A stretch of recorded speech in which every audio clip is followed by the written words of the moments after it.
اعوذ باللہ من الشیطان الرجیم بسم اللہ الرحمن الرحیم السلام علیکم ورحمۃ اللہ وبرکاتہ ثم افیدو پھر تم اے مغروران قریش من سے حیث جہاں افاضا جہاں آ پہنچے الناس لوگ واستغفر اللہ واپس آتے ہیں معافی مانگتے ہو اللہ سے ان اللہ بے شک اللہ تعالیٰ غفور الرحیم بہت بخشنے والا اور نہایت رحم فرمانے والا ہے۔ پھر تم بھی اے مغروران قریش وہاں تک جا کر واپس آؤ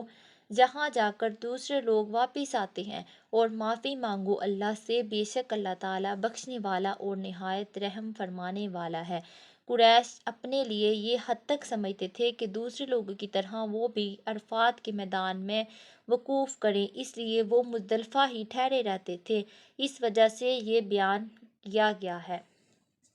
فَإِذَا پھر جب تم پورے کر چکو مناسککم حج کے ارکان فاذکروا اللہ تو اللہ کو یاد کرو کا ذکرکم جس طرح تم ذکر کرتے ہو آباءکم اپنے باپ دادا کا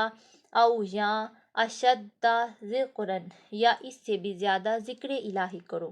اور پھر جب تم پورے کر چکو حج کے ارکان تو اللہ تعالیٰ کو یاد کرو جس طرح اپنے باپ دادا کا ذکر کرتے ہو بلکہ اس سے بھی زیادہ ذکر الہی کرو۔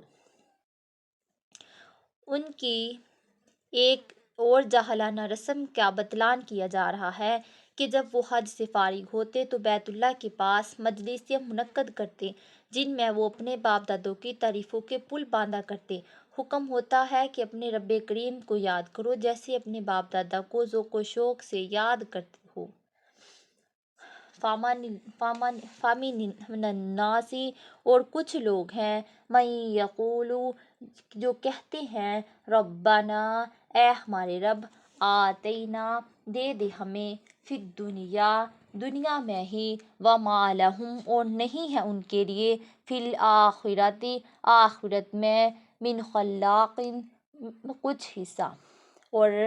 کچھ لوگ ہیں جو کہتے ہیں کہ اے ہمارے رب دے دے ہمیں دنیا میں ہی سب کچھ نہیں ہے اس کے لیے آخرت میں کوئی حصہ۔ وَمِنْهُمْ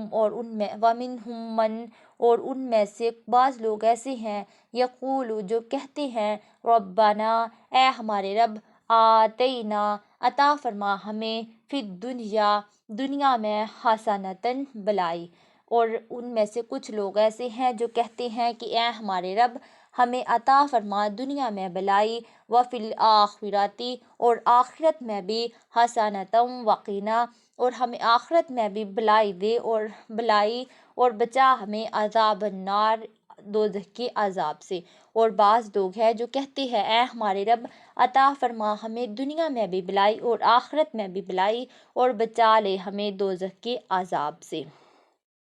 مشرکین کو آخرت کی زندگی پر ایمان نہ تھا، وہ اسی زندگی کو سب کچھ سمجھتے تھے، اس لیے حج کرتے وقت دوسرے خاص اوقات میں دنیا کے متعلق ہی سوال کرتے۔ ان کے برعکس مومن صرف دنیاوی منافع اور مقاصد پر اکتفا نہیں کرتے بلکہ دنیا اور آخرت دونوں کے لیے وسیع دامن پھیلاتے رہے۔ حسنۃ سے مراد کوئی خاص چیز نہیں بلکہ ہر اچھائی مراد ہے۔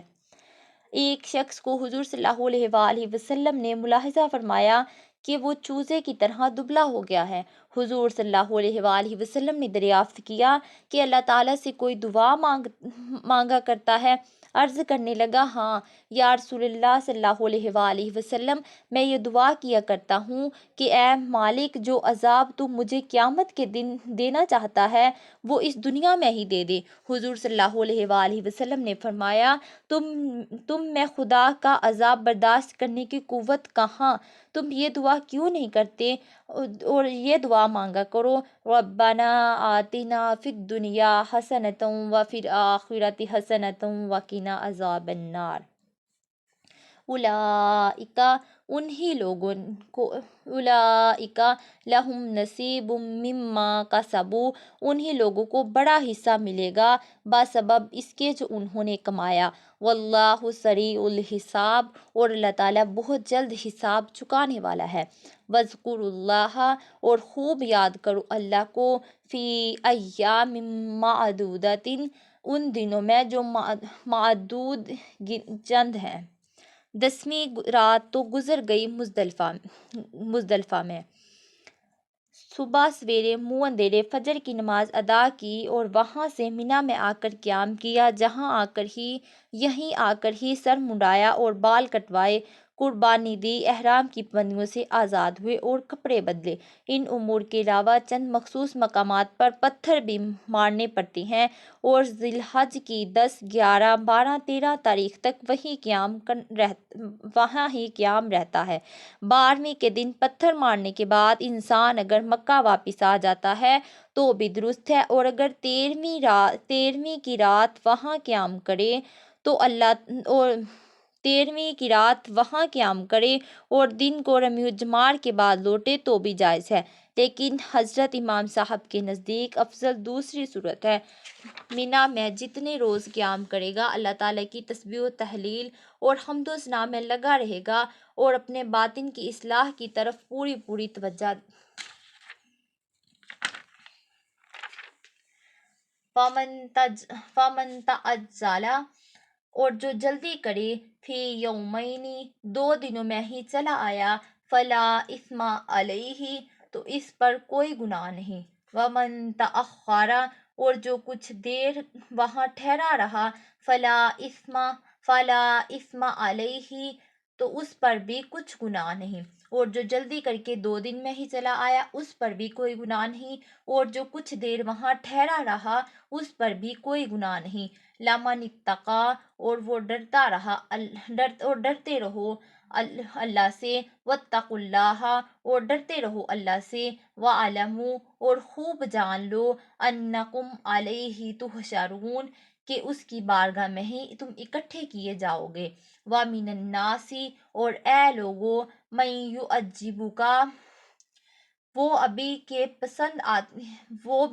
پسند آتی ہے تجھے، قولہ، اس کی گفتگو، فی الحیات الدنیا، دنیاوی زندگی کے بارے میں، وَیُشْہِدُ، اور گواہ بناتا رہتا ہے، اللہ کو، علی پر، ما جو، فی میں، قلبہ، اس کے دل میں ہے، وَہُوَ، حالانکہ وہ، ادام الخصام، سخت ترین دشمن ہے۔ اور اے لوگو، وہ بھی ہے جو کہ پسند آتی ہے تجھے اس کی گفتگو دنیاوی زندگی کے بارے میں، اور وہ گواہ بناتا رہتا ہے اللہ کو اس پر جو اس کے دل میں ہے، حالانکہ وہ حق کا سخت ترین دشمن ہے۔ وَإِذَا، اور جب، تولیٰ، اور جب وہ حاکم بن جاتا ہے، سعیٰ، تو سر توڑ کوشش کرتا ہے، فی الارض، کے زمین میں، لیفسد فیہا، کہ وہ ملک میں فساد برپا کر دے، وَیُہْلِکُ الْحَرْثَ، اور تباہ کر دے کھیتوں کو، وَالنَّسْلَ، اور نسل انسان کو، واللہ، اور اللہ تعالیٰ، لا یحب الفساد، اور اللہ تعالیٰ فساد کو ہرگز پسند نہیں کرتا۔ اور جب وہ حاکم بن جاتا ہے اور تو سر توڑ کوشش کرتا ہے کہ ملک میں فساد برپا کر دے اور تباہ کر دے کھیتوں کو اور نسل انسان کو، اور اللہ تعالیٰ فساد کو ہرگز پسند نہیں کرتا۔ وَإِذَا، اور جب، قیلا، کہا جائے، لَهُ اتَّقُوا اللَّهَ، کہ ڈرتے رہو اللہ سے، وَأَخَذْتُهُ الْعِزَّةُ، اور تو اکساتا ہے اس سے غرور گناہ، بالاسم، گناہ پر، فَحَسَبْهُ، تو پس اس نے، فَحَسَبْهُ جہنم، پس اس کے لیے جہنم کافی ہے، وَبِئْسَ الْمِہَادُ، تو وہ بہت ہی برا ٹھکانہ ہے۔ اور جب کہا جائے اس سے کہ خدا سے ڈرو، تو اور اکساتا ہے اس سے غرور گناہ پر، پس اس کے لیے جہنم کافی ہے اور وہ بہت برا ٹھکانہ ہے۔ وَهُوَ أَلَدُّ الْخِصَامِ، حالانکہ وہ حق کا سخت ترین دشمن ہے۔ وَإِذَا، اور جب، تولا وَإِذَا اور جب تولا اور جب وہ حاکم بن جاتے ہیں، سعا تو سر توڑ کوشش کرتے ہیں، فی الارض کے زمین میں، لیفسدہ فیہا کہ وہ فساد برپا کرے، فیہا اس میں کہ ملک میں فساد برپا کریں، وَيُهْلِكَ الْحَرْثَ اور تباہ کر دے کھیتیوں کو، وَالنَّسْلَ اور نسل انسان کو۔ اور جب وہ حاکم بن جاتے ہیں تو سر توڑ کوشش کرتے ہیں کہ ملک میں فساد برپا کرے اور تباہ کر دے کھیتوں کو اور نسل انسان کو، واللہ اور اللہ تعالیٰ لا یحب الفساد اور اللہ تعالیٰ فساد کو ہرگز پسند نہیں کرتا۔ وَإِذَا اور جب قیلا کہا جائے لَهُ اتَّقِ اللَّهَ کہ ڈرو اللہ سے، وَأَخَذْتُ الْعِزَّةُ تو وہ اکساتا ہے اسے غرور گناہ بالاسم گناہ پر، اور جب کہا جائے اسے کہ خدا سے ڈرو تو اکساتا ہے اسے غرور گناہ پر، فَحَسْبُهُ جہنم پس اس کے لیے جہنم کافی ہے، وَلَبِئْسَ الْمِہَادُ اور وہ کیا ہی برا ٹھکانہ ہے، وَمِنَ النَّاسِ اور لوگوں میں سے وہ بھی ہیں جو بیچ ڈالتا ہے نفسہ اپنی جان کو، ابتغاء اپنی جان کو اللہ کی خوشنودی کے لیے، ومرضات اللہ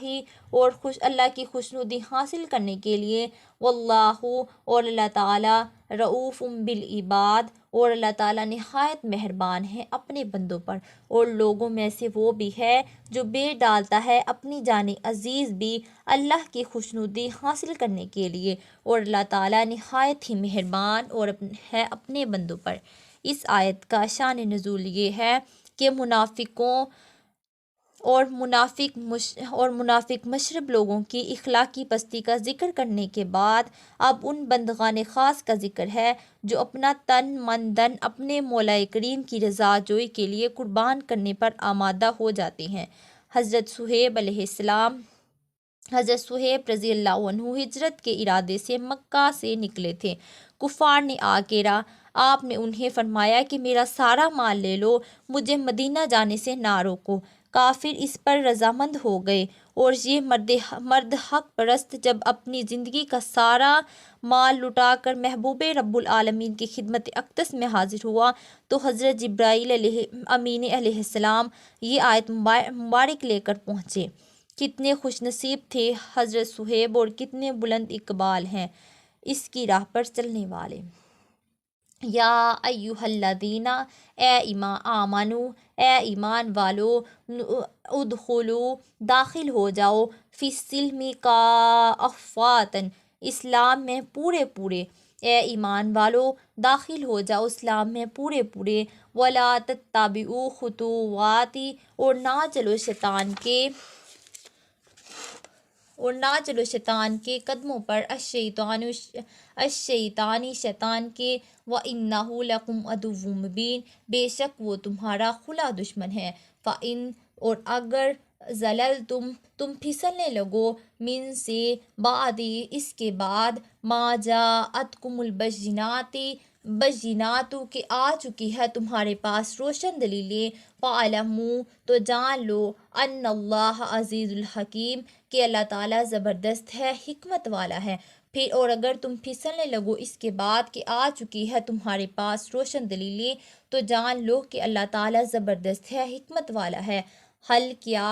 ینظرون کیا وہ اس بات کا انتظار کر رہے ہیں، الا مگر ان یاتیہم اللہ کہ آئے گا ان کے پاس اللہ تعالیٰ کا، من الضلال عذاب کہ وہ اس کا انتظار کر رہے ہیں کہ آئے ان کے پاس اللہ کا عذاب، ضلال من الغمام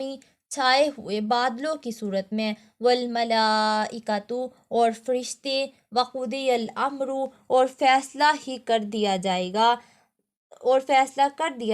اور آخر کار وإلی اللہ ترجع الامور اور اللہ ہی کی طرف لوٹائے جائیں گے تمہارے سارے معاملات۔ اور کیا وہ اس بات کا انتظار کر رہے ہیں کہ آئے ان کے پاس اللہ کا عذاب، چھائے ہوئے بادلوں کی صورت میں، اور فرشتے ان کا فیصلہ کر ہی دیا جائے گا آخر کار، اور اللہ ہی کی طرف لوٹائے جاؤ گے سارے معاملات۔